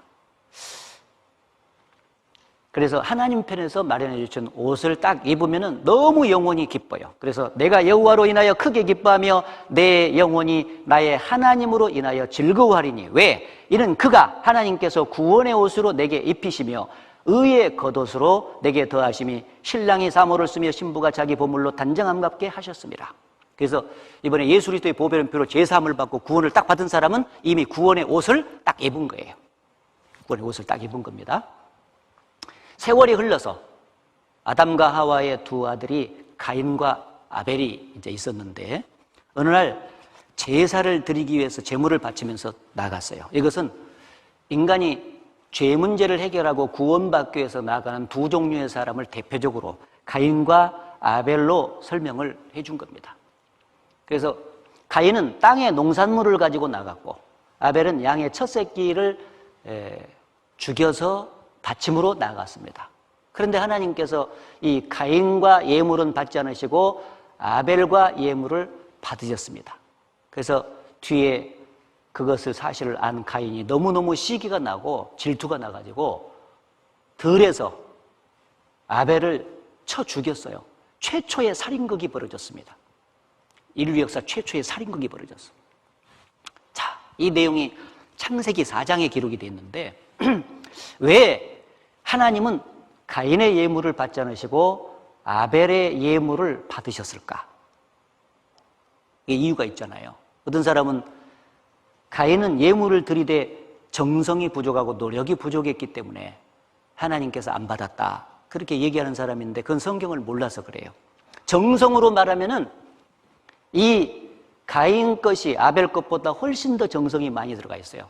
이 농산물이 나오기 위해서는 적어도 1년 가까이 노력을 해야 되지 않습니까? 씨를 뿌리고 농사를 짓고 열매가 나오려면 거의 1년 가까이 수고를 해야 돼. 그러니까 정성과 노력이 가인 예물에는 많이 들어가 있는 거예요. 그런데 아벨 예물에는 무슨 정성이 들어가 있어요? 양치기 소년으로서 비리비리비리 불다가 어느 날 제사 지내니까 양 한 마리 골라갖고 푹 찔르니까 피가 질질 나. 그것을 제단에다가 딱 올리고 나간 거예요.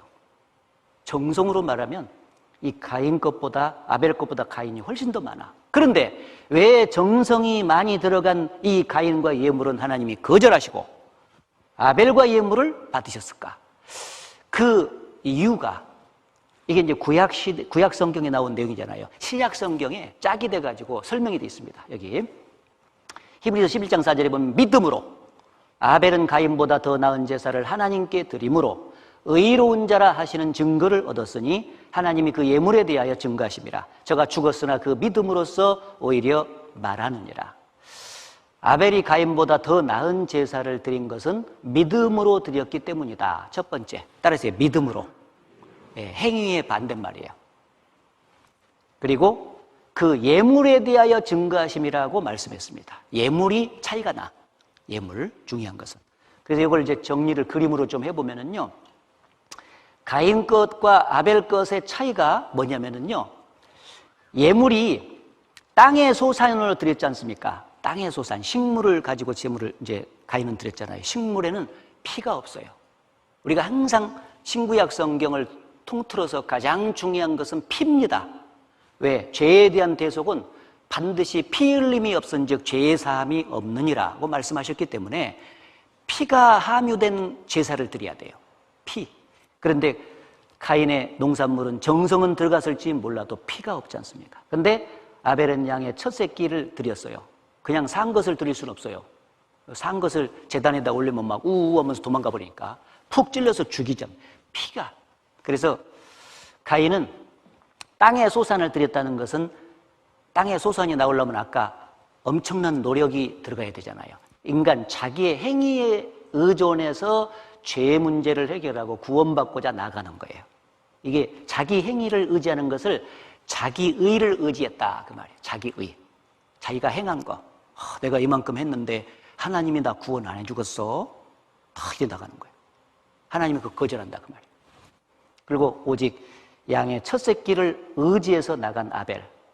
아벨은 아마도 틀림없이 에덴 동산을 통과한 그 아담과 하와가 사랑하는 자기 자식들에게 그 에덴 동산에서 있었던 충격적인 가죽옷 사건을 계속해서 말했을 것입니다.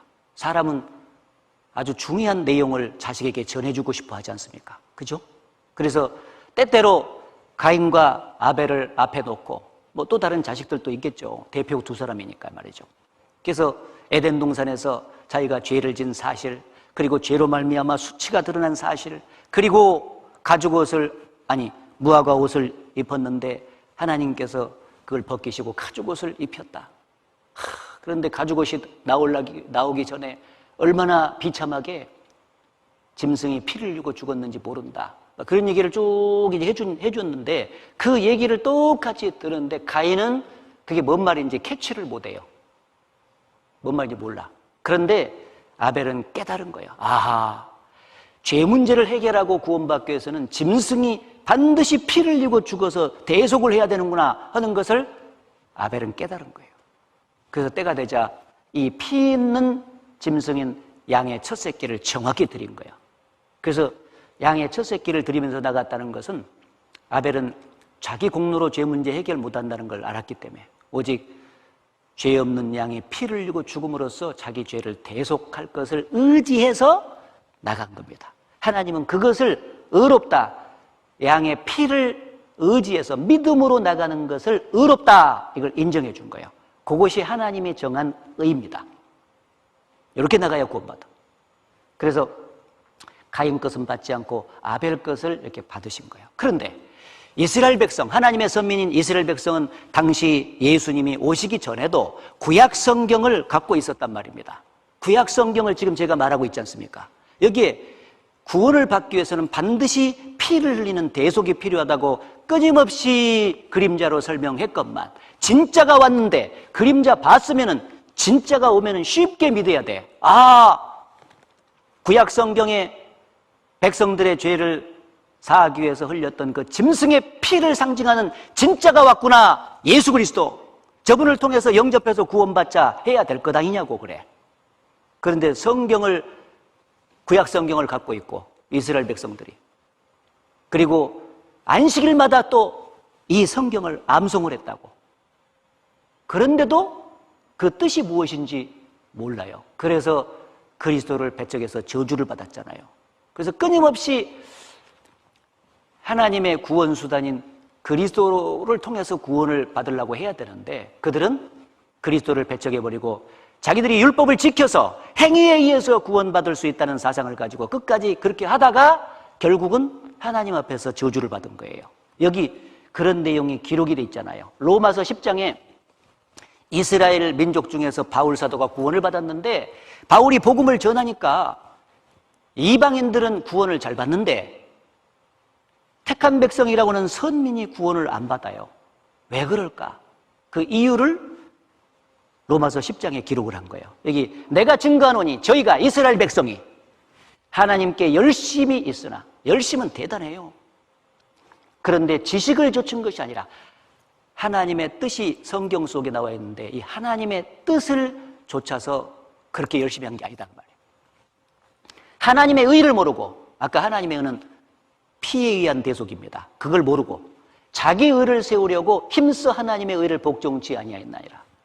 율법을 지키는 그 자기 의를 통해서 구원받으려고 하다가 힘써 하나님의 의를 복종치 않게 되는 결과를 가져왔다. 그래서 로마서 9장에는 이렇게 말했죠. 그런즉 우리가 무슨 말을 하리요? 의를 좇지 아니한 이방인들이 의를 얻었으니, 의를 얻는다는 것은 구원을 받은 걸 말해요. 이방인들이 구원을 얻었으니 곧 믿음에서 난 의요 그랬죠. 믿음으로. 의의 법을 쫓아간다고 했던 이스라엘은 법에 이르지 못하였으니 어찌 그리하뇨? 이는 저희가 믿음에 의지하지 않고 행위에 의지함이라 부딪힐 돌에 부딪혔느니라. 구원받은 이후에 신앙생활을 할 때는 철저하게 행위가 따라야 돼요. 그러나 일단 구원받는 과정에서는 인간 편에서의 행위가 털끝만큼도 포함이 되면 안 돼. 오직 하나님의 은혜, 예수 그리스도로 말미암는 대속, 그것을 철저하게 100% 의지하고 믿음으로만 구원받도록 정해놓으신 것입니다. 그게 사실입니다. 신명기 22장에 양털과 배실로 섞어서 짠 옷을 입지 마라 하는 교훈이 나오는데, 양털은 예수님의 십자가의 피공로를 가르치고요, 배실은 자신의 공로를 가르칩니다. 그래서 이 섞어서 짠 옷을 입지 마라 그 말은 예수님의 십자가의 피공로도 반절 믿고 내 공로도 반절 보태게 해가지고 구원받으려고 하지 마라 그 말이에요.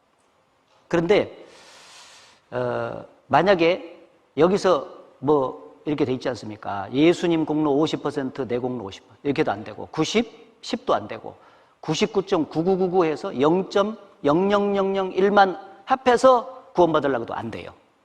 오직 100% 예수님 공로예요. 그래서 항상 죄를 씻는 것은 예수님의 피공로. 나의 죄를 씻기는 예수의 피밖에 없네. 예수의 흘린 피 날 희게 하오니 귀하고 귀하다. 예수의 피밖에 없네. Only Jesus brother. 아유, 영어 하려니까 힘들다 진짜. 100% 아셨습니까? 예, 이 진리가요. 배 들어도 골백 번 들어도 이게 진짜 중요한 거예요. 왜냐하면 인간은 틈만 나면 자기 의를 갖다가 더해가지고 구원을 받으려고 시도를 하거든요. 그런데 왜 그러면은 양털과 배실을 섞어서 짠 옷을 입고 구원받으려고 하는 시도를 하게 되냐면은 이 복음을 완전하게 안전해주면 이런 현상이 생겨요. 예수님의 십자가의 피가 인간의 공로 필요 없이 태어나서부터 죽을 때까지 영원히 속죄를 완전히 했다. 이렇게 믿으면 100%가 딱 믿어지는데 복음을 잘못 전하면 예수님 피가 지난 죄는 사였다. 근데 앞으로 짓는 죄는 네가 자백해야 된다 할지 이렇게 가르쳐 놓으면은 반드시 섞어지도록 돼 있어요. 지난 죄는 양털 공로, 예수님의 피 공로로 받아들이죠. 근데 앞으로는 지은 죄는 자기가 자백을 해야 된다면 자백이 인간의 편에서 공로가 되지 않습니까? 그래서 여기 플러스가 되는 거예요. 그래서 예수님의 피가 죄를 사한다는 거 믿는 것도 중요하지만은 그 피가 얼만큼 죄를 사했다고 믿어야 되냐, 그게 중요한 거예요. 그래서 영원한 속죄가 중요한 것입니다. 아셨죠? 예, 완벽하게 다.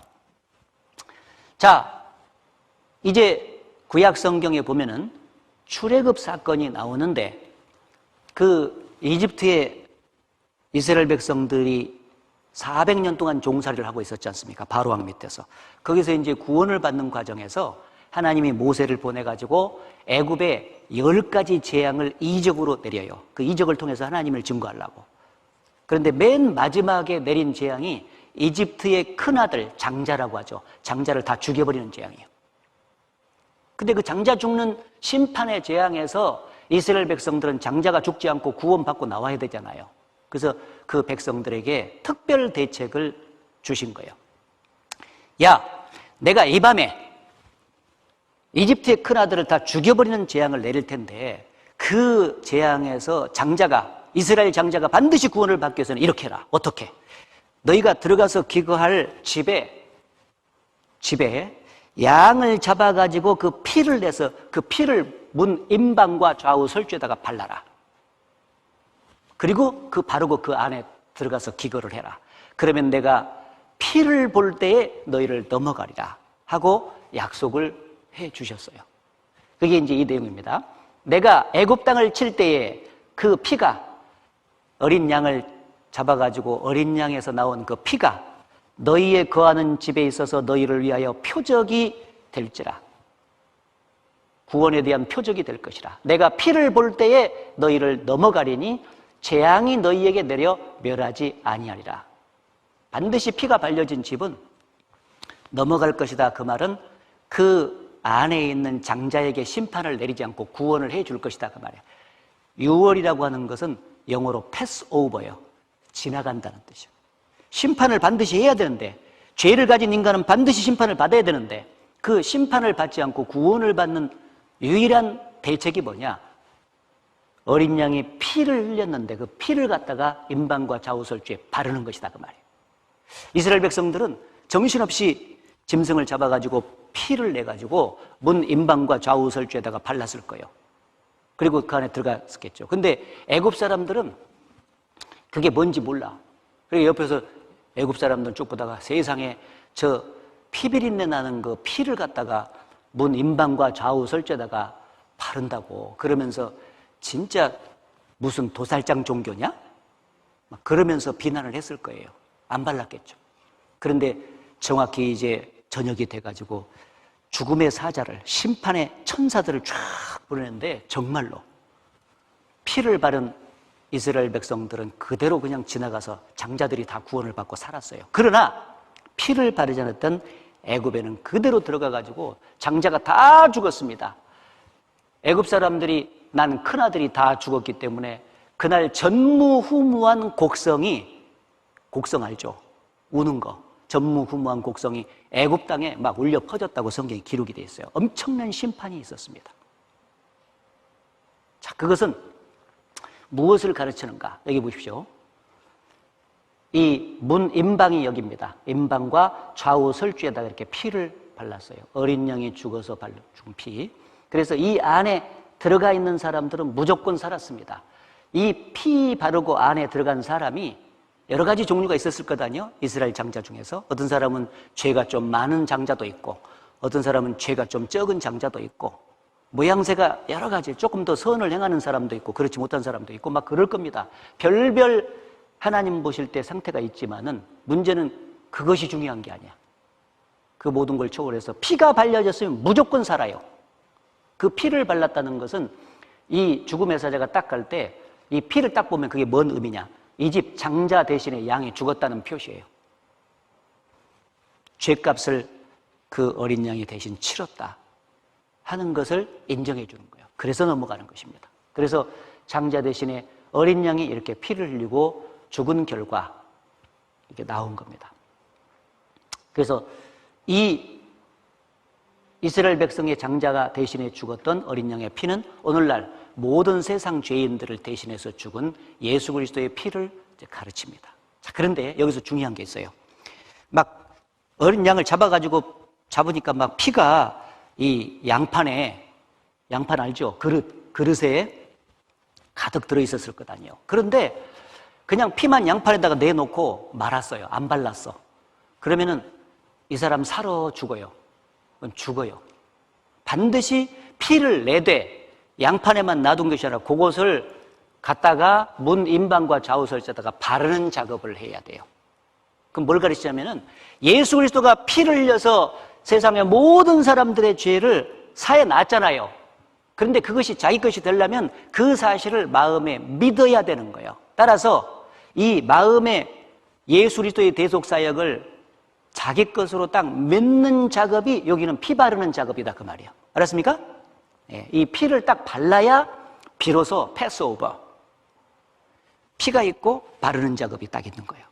예수 그리스도의 대속 사역이 2000년 전에 이루어졌고 그것을 들음으로 믿음으로 화합을 해서 딱 믿을 때 우리는 피가 발라지고 양심에 탁 발라지는 거예요. 그래서 하나님 앞에 있는 우리의 모든 죄가 촥 가리워지는 것입니다.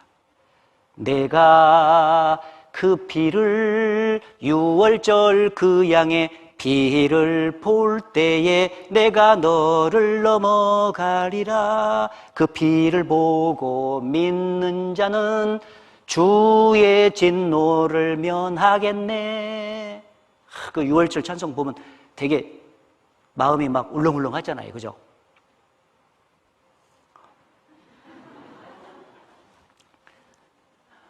아마 제가 말은 안 해도 참 감사가 될 거라고 생각합니다. 자, 그래서 분명히 어린 양이 장자 대신에 죽었다. 그것은 예수 그리스도가 우리를 대신해서 죽었다 하는 증표.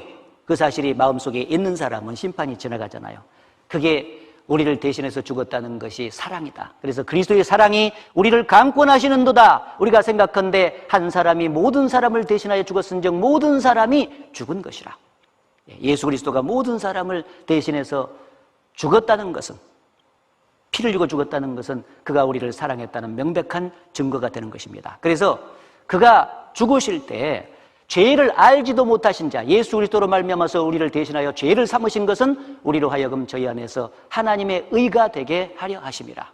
그리스도를 믿을 때 우리 죄는 예수님께로 가고 예수님이 가졌던 의는 우리에게로 딱 오는 거예요. 그래서 죄가 가고 의가 와. 그래서 하나님께서 우리 죄를 사해 주시고 우리를 의롭다고 이렇게 인정을 해 주시면서 우리가 구원을 받게 되는 것입니다. 자, 아이고 이거 해주고 싶은 말씀은 많지만은 그래서 이제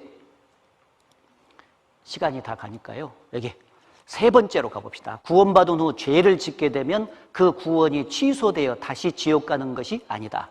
징계는 있으나 멸망은 없다. 따라해보세요. 징계는 있으나 멸망은 없다. 요거 확실히 해야 돼요. 한 번 구원받은 것은 그가 정말 구원을 받은 것이 확실하면 그 이후에 혹 실수로 죄를 짓는다 할지라도 그 죄 때문에 지옥 가지는 않아요. 구원이 취소가 안 돼. 그래서 요한복음 10장 28절에 내가 저희에게 영생을 주노니 영원히 멸망치 아니할 터이요 또 저희를 내 손에서 빼앗을 자가 없느니라. 예, 영생, 영원히 멸망치 않아요. 그래서 한번 이 세상에 어느 집안에 아들로 태어나가지고 호적에 그 이름이 딱 실리면은요, 그 아들이 혹 부모 말을 잘 듣든지 혹 부모 말을 좀 안 듣는 경우가 있다 할지라도 호적에서 파벌지는 않아. 그렇죠? 예, 한 번 태어난 아들은 죽을 때까지 영원한 아들이 되지 않습니까? 그것처럼 우리가 예수 그리스도의 보배로운 피로 구원을 받고 영생을 딱 얻는 순간 하나님의 아들이 되기 때문에 하나님의 호적인 생명책에 딱 올라버리는 거예요. 그러면 그 생명책에 호적에 한 번 딱 올르면 그것을 지울 수가 없습니다. 취소 불가. 하나님도 취소 불가. 그러니까 얼마나 이 은혜가 큰지 몰라. 참 감사하죠. 구더기만 또 못한 우리의 죄를 대신해서 와서 죽어서 죄를 사해 주시고 구원을 해 주셨는데 영원히 멸망치 않게 다 해주셨습니다. 감사하지 않습니까? 그러나 구원받은 이후에 아들로서 살다가 혹 잘못을 하게 되면 이제 그 잘못한 것을 고치고 바르게 살아라고 부모가 자식이 잘못하면 때를 따라서 책망을 하다가 안 들면 매를 들지 않습니까? 그렇죠? 사랑의 체벌이라 그래. 그 사랑의 체벌을 하듯이 하나님도 우리 아버지가 됐기 때문에 사랑의 체벌을 이제 종종 하게 될 것입니다. 그러면 그 삶 속에서 그걸 깨달았을 때 깊이 돌이키고 바르게 살면 돼요. 알았죠? 네, 그래서 징계는 있으나 멸망은 없는 것입니다.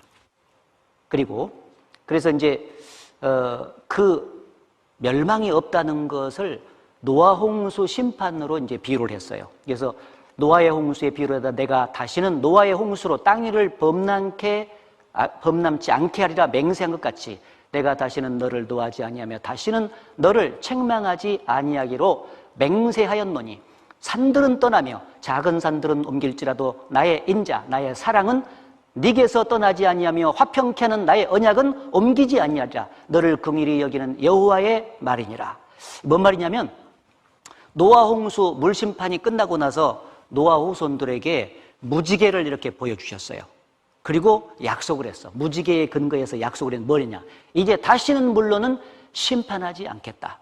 이제 다시 물로는 심판 않겠다. 하나님 약속이죠.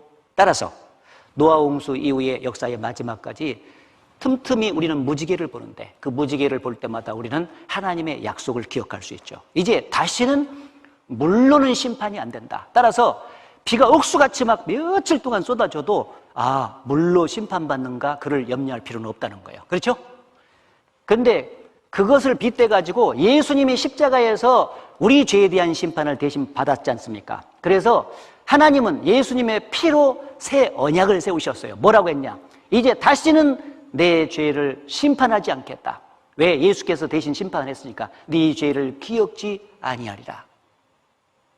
이 약속은 예수님 피로 세운 언약이에요. 그러니까 반드시 하나님은 지키는 거예요. 여러분, 무지개보다도 무지개는 하나님이 만드신 물질적인 거잖아요. 그것으로 언약을 세운 것도 역사의 마지막까지 지키시는데 자기의 독생자 예수 그리스도의 피로 세운 언약은 얼마나 더 확실하게 지키겠습니까? 그러니까 이 약속을 우리는 확실하게 신뢰하면 마음에 엄청난 평화가 와요. 내 주와 맺은 언약은 영불변하시니 십자가 밑에 나가 죄짐을 풀었네. 예수님의 피는 우리의 죄를 확실히 사했고, 그리고 다시는 기억지 않겠다고 하신 약속, 예수님의 피로 세운 그 언약은 우리에게 마음의 평화를 주죠. 이제 내 죄를 다시는 기억지 않구나. 딱 이 사실을 믿을 때 마음의 평화가 찾아옵니다. 그래서 예수께서 말씀하신 대목이 있잖아요. 진리를 알지니 진리가 너희를 자유케 하리라. 저는요, 교회 구원받기 전에 3년이나 다녔습니다. 성경 공부도 많이 했어요. 그런데도 구원을 받지 못했어요. 그러면서 항상 보면은 교회당 앞이라든지 이렇게 보면은요, 진리를 알지니 진리가 너희를 자유케 하리라, 이 말씀이 나오는 게 저게 뭐다냐, 나 저 자유케 되면 정말 좋겠다, 그 생각이 들었어요. 교회 다니면서도 예수 믿는다고 말도 했어요. 그런데 복음을 모르니까 완전한 자유가 임하지 않더라고. 그런데 1983년 11월 7일 날 복음의 말씀을 쫙 정리하면서 듣다가 예수 그리스도의 보배로운 피가 내 죄를 완전히 덮어주셨다, 영원히 덮어주셨다는 게 마음속에 딱 새겨지자마자 마음속에 평화가 찾아오더라고. 그러면서 그 뒤에 진리를 알지니 진리가 너희를 자유케 하리란 말씀이 정말 사실이구나 하는 게 믿어지더라고. 진리가 성경 전체인데 그 중에서 진리 중에 진리는 예수 그리스도의 보배로운 피가 우리의 죄를 영원히 사했다는 것이 진리 중에 진리인 것입니다. 그래서 그렇지 않습니까? 이 약속이 여러분 마음속에 임해서 주님 앞에 갈 때까지 완전한 평화가 계속해서 자리 잡기를 바랍니다. 구원은 감정이나 마음 상태를 보고 확인하는 것이 아니라 말씀을 통해서 확인하는 것이다. 어떤 사람은 자기가 구원을 받았는지 안 받았는지 그 체크를 하기 위해서 자기 마음 상태를 들여다보고 자기 감정 상태를 들여다보는 사람이 있어요. 아닙니다. 그 감정과 마음 상태라고 하는 것은 수시로 환경에 따라 바뀌어요. 구원받은 이후에도 바뀌어요. 그렇지 않습니까? 그것에 의존해서 구원을 체크하려면 안 돼요. 내가 받았나 안 받았나 하는 것은 내 죄가 진짜 사해졌냐 안 사해졌냐 그것만 확인하면 되는 거예요. 그 확인을 어디서 하겠습니까? 성경밖에 없죠. 그래서 여기 보면은 너희가 거듭난 것이 썩어질 씨로 된 것이 아니요 썩지 아니할 씨로 된 것이니 하나님의 살아있고 항상 있는 말씀으로 되었느니라. 말씀이 영수증인 것입니다. 1억은 대신 아버지가 갚고 돌아와가지고 영수증 속에다가 이렇게 넣어놨어. 그런데 와가지고 얘기했어요. 아들아, 네 대신에 내가 1억원 대신 다 갚았다. 그러니까 이제는 안심해라. 너 감옥 갈 염려 없다 해줬어요. 근데 진짜 긴가민가 할 수 있잖아요. 너무 큰 돈이 갚아졌다고 하니까. 그때 아버지가 아들을 위해서 할 수 있는 것은 영수증 꺼내서 확인시키는 거예요. 맞죠?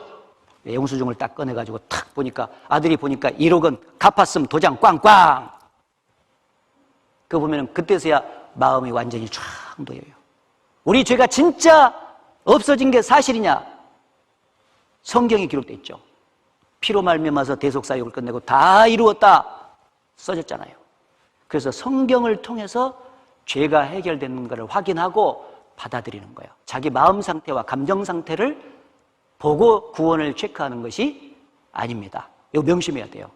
그래서 그쪽으로 가면은 가끔가다 구원이 의심이 될 때가 있는 것입니다. 그러면 다시 성경으로 돌아와야 돼요. Back to the Bible. 알았습니까? 예. 따라해보세요. 성경이 영수증이다. 예. 그래서 이제 여러분이 복음 구절 어떤 구절을 쭉 듣다가 구원의 확신을 받았다면은 거기 옆에다가 영수증 딱 써놔. 저는 이제 다 이루었다. 옛날에 다 이루었다. 거기다가 영수증 딱 써놨어 내가. 그래서 항상 그걸 들여다보는 거예요. 의심이 있으면 그걸 들여다보면 돼. 그래서 확실하게 쭉 하다 보면 얼마 지나다 보면은요 그 복음의 말씀이 확실히 이제 들어오면서 확실하게 정리가 다 되는 것입니다. 그래서 그리고 5번째 마지막으로 구원받은 날이 있고 구원받은 것을 죽어봐야 아는 것이 아니라 자신이 구원받은 것을 안다. 구원받은 날이 있죠. 이 복음이 너희에게 이름에 너희가 듣고 참으로 하나님의 은혜를 깨달은 날부터 너희 중에서와 같이 온천에서 열매를 맺어 자라는도다. 교회당에 나간 날부터 내가 믿기로 내 편에서 작정한 날부터 구원이 아니에요. 세례받은 날부터 아닙니다. 하나님의 은혜를 참으로 깨달은 날부터. 하나님의 은혜가 예수 그리스도의 보배로운 피로 죄를 사해 주신 것이 은혜지 않습니까? 그것을 참으로 깨닫고 믿은 날부터 이제 자라가는 거예요. 그러니까 구원받은 날이 있어요. 이 말은 날짜와 구원받은 날짜와 시간을 우리가 기억해야 구원받는다는 말이 아니에요. 시간이 지나면서 그 날짜와 시간을 잊어버릴 수도 있죠. 그러나 확실히 그 구원받은 때가 있다는 것은 사실이에요. 그 복음이 마음속에 참으로 믿어진 날, 그날부터 이제 신앙생활이 시작이 되지 않습니까? 그것은 죽어봐야 아는 것이 아니라 자기가 그 믿고 구원받은 날 자기가 확신하도록 돼 있습니다. 그래서 구원받은 날이 이렇게 전부 다 있지 않습니까? 날짜가.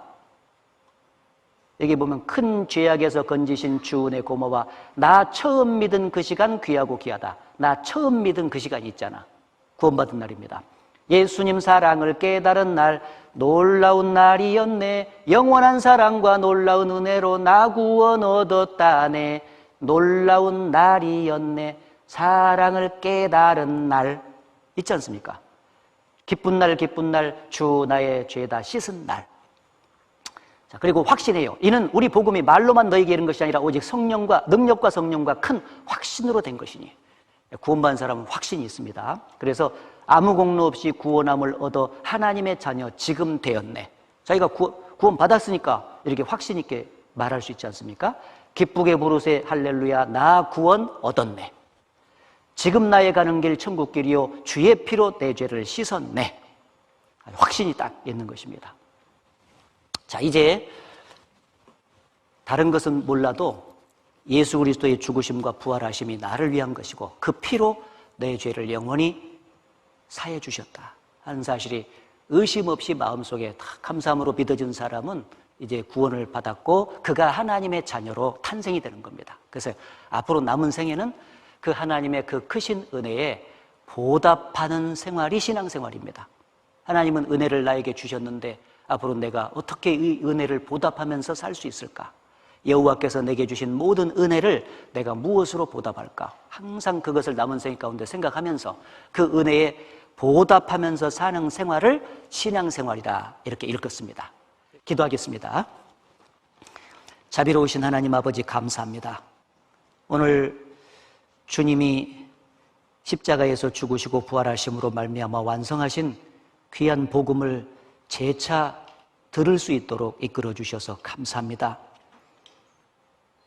그동안 말씀을 듣고 구원을 받은 사람들이 이제 주님의 그 크신 은혜에 어떻게 보답하며 살 것인지를 계속 배우면서 잘 살아나감으로 하나님께 영광 돌리는 축복된 삶이 이어질 수 있도록 인도해 주시기를 간구합니다.